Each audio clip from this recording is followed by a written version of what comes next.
거기다 놓고 찍는 거예요. 어떤 게 좋아 보이는지 그 결정에서 머슬립인데 그런 걸 결정하는 나이니까요.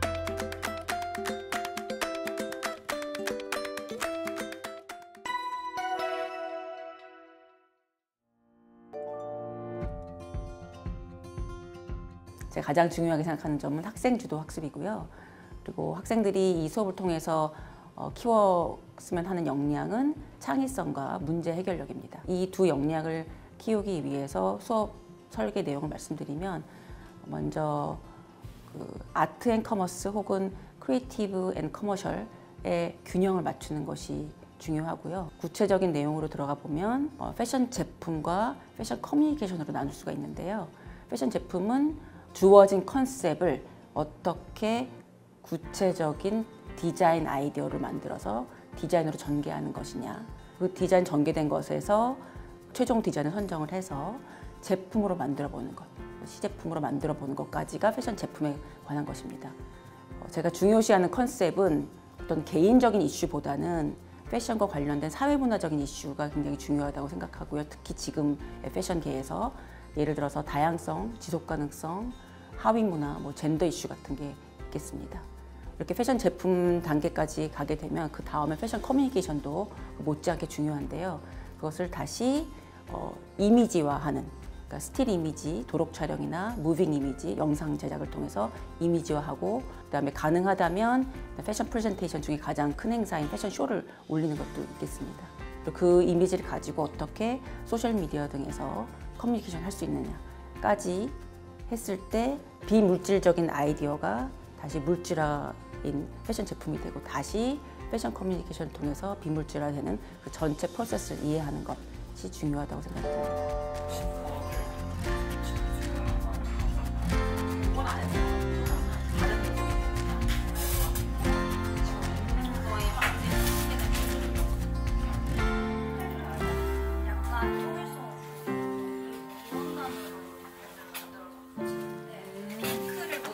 되네.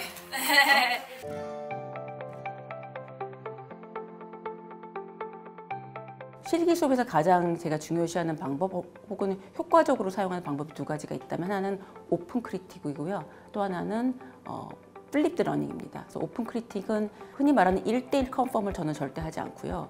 그 학생이 많아도 항상 라운드 테이블로 앉아서 둘러 앉아서 공동 크리틱을 합니다. 그렇게 되면은 교수자와 학생이 수평적인 관계가 되고, 학생과 학생 사이도 수평적인 관계가 돼서요. 그래서 모든 위클리 어사이먼트를 다 같이 보는 거죠.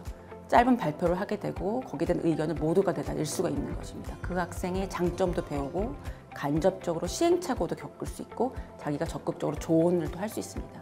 이 다이내믹이 잘 되면 굉장히 적극적으로 정보를 주려고 하거나 아이디어를 공유하려는 그런 움직임이 보이기 시작합니다. 그러면 이것이 학생이 우리가 서로 배운다, 그런 의식이 생기게 되고요. 우리가 이 프로젝트를 이끌어간다라는 학생 주도적인 성향을 발견하게 됩니다.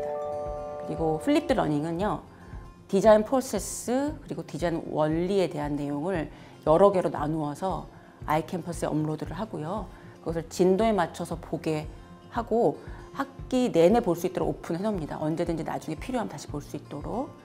그래서 이 사전학습이 잘 된 학생들 같은 경우는 어떤 변화가 생기냐면 크리틱 내용에 대한 이해가 굉장히 높아져요.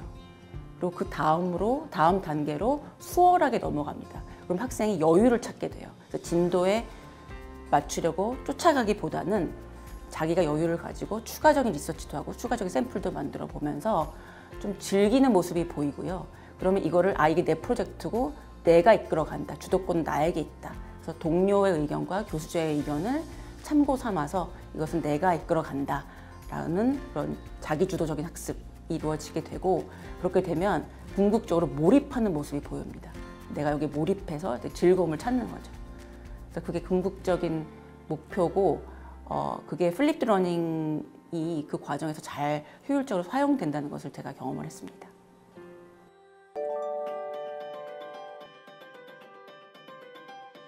학생 주도 학습 또는 팀 주도 학습을 원활하게 이루어지게 하기 위해서 제가 팀이 결정된 다음에 반드시 팀끼리 먼저 만나서 디자인 디렉션을 정하고 저를 만나게 해요.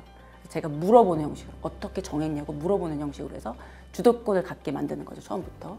그렇게 만들어지면 자기들이 알아서 회의를 계속해요. 제가 시키지 않아도. 그래서 자기들끼리 회의를 미리 하고 수업에 오는 거예요. 이미 평가를 다 하고 피드백을 다 주고 결과가 이렇습니다라고 알려주기도 하고요. 내용을 서로 다 메모를 해줘요. 서로 의견이 교환된 걸 다 메모를 해서 걔한테 주는 거죠. 이런 얘기가 오갔는데 네가 듣느라고 바빴을 테니까 이걸 활용해. 제가 시키지 않아도 자발적으로 이루어지는 것을 발견할 수 있습니다. 저희는 이제 워크웨어를 주제로 작게 쪼갠 팀이고 각자 워크웨어를 다르게 해석을 해서 각자 디벨롭을 하는 걸 모아서 매번 교수님께 매주 피드백을 받고 있어요. 이제 디벨롭을 하면 각자 생각하는 것도 다르고 해석하는 것도 다르고 하니까 미리 보내고 객관적인 시선으로 봤을 때 자기가 뭐가 예쁘다 하고 이제 피드백을 서로 주기도 하고 하면서 저희끼리 조금 뭔가 좀 더 소통을 많이 하려고 하고 있죠. 옷을 만드는 실력이나 아니면 이런 크로키를 그리는 그림 실력이 뛰어나지 않다고 생각을 하는 편인데 고학번 선배님들한테 피드백을 들으면서 그걸 다음 주에 더 고쳐오면은 훨씬 더 교수님도 괜찮다고 해주시고 팀원들도 더 워크웨어에 더 잘 맞아지는 것 같다라고 칭찬을 들으면서 작업을 진행하다 보니까 제 실력도 더 늘어가는 걸 스스로도 느끼고 있어가지고 그래서 팀 이 커뮤니케이션 활동을 좀 더 활발하게 하려고 하는 것 같습니다.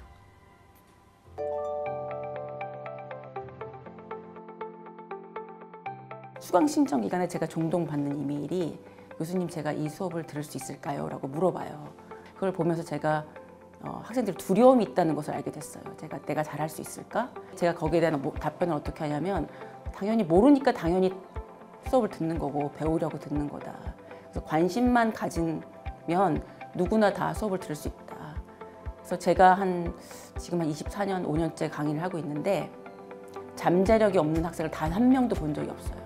그래서 수업을 통해서 자기의 잠재력을 어떻게 개발할 것인가에 초점을 두고 내가 얼만큼 성장할 것인가에 초점을 두었으면 좋겠어요. 그것이 학점보다 더 중요한 의미를 가질 거라고 생각이 듭니다.